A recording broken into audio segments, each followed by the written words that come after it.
Everyone wants the red mug. Get it for free now with the Nescafe jar.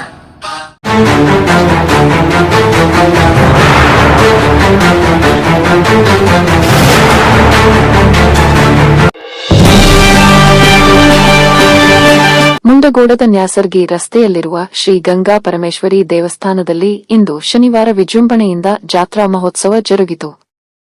ಇಂದು ಬೆಳಗ್ಗೆ ಗಣಹೋಮ, ದುರ್ಗಾಹೋಮ, ಪಂಚಾಮೃತ ಅಭಿಷೇಕ ಮುಂತಾದ ಪೂಜಾ ಕಾರ್ಯಕ್ರಮ ಹಾಗೂ ಅನ್ನಪ್ರಸಾದ ಕಾರ್ಯಕ್ರಮಗಳು ನಡೆಯಿತು.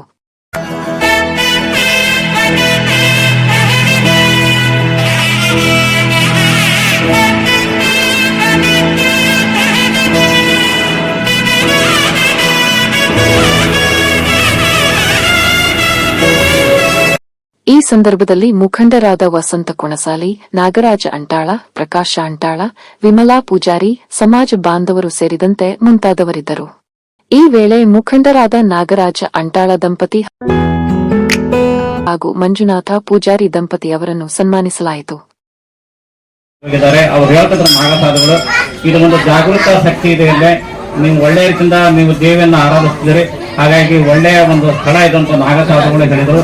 ಅದೇ ರೀತಿ ಮೈಲಾರಲಿಂಗಪ್ಪನ ಭಕ್ತರಂತ ವಾರಸುಗಳು ಸಹ ಪ್ರತಿ ವರ್ಷ ನಮ್ಮ ದೇವಸ್ಥಾನದಲ್ಲೇ ಉಳಿತಾರೆ, ನಮ್ಮ ದೇವಸ್ಥಾನದಲ್ಲಿ ಊಟ ಮಾಡ್ತಾರೆ, ನಮ್ಮ ದೇವಸ್ಥಾನ ನಿಲ್ಲಿಸ್ತಾರೆ.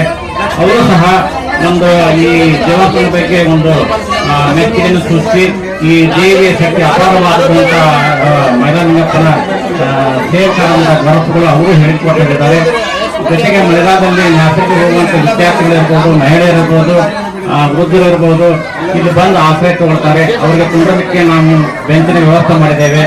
ಎಲ್ಲರಿಗೂ ಒಂದು ಸಮಾಧಾನದ ಒಂದು ನೆಮ್ಮದಿ ಒಂದು ಸಂತೋಷವನ್ನ ಈ ದೇವಸ್ಥಾನ ತಂದುಕೊಡುತ್ತೆ. ಬಹಳಷ್ಟು ಜನ ಹೇಳ್ತಾರೆ ಅದು ಆ ದೇವಿಯ ಕೃಪೆ, ನಮ್ದಲ್ಲ, ದೇವಿ ಕೃಪೆ ಅಂತ ನಾನು ಕಮಿಟಿ ಪರವಾಗಿ ಹೇಳೋದಕ್ಕೆ ಇಷ್ಟಪಡ್ತಾನೆ. ಅಂಥ ಒಂದು ದೇವಸ್ಥಾನದ ಗರ್ಭಗುಡಿಯ ನವೀಕರಣ ಮಾಡಿದಂತ ನಾಗರಾಜ ಅಂಟಾಳ ಅವರಿಗೆ ನಾವು ಎಷ್ಟು ನಿಖರ ನಿಷ್ಪಕ್ಷಪಾತ ಸುದ್ದಿಗಾಗಿ ರಾಜ್ ನ್ಯೂಸ್ ಲೈನ್ ಅನ್ನು ತಪ್ಪದೇ ನೋಡಿ.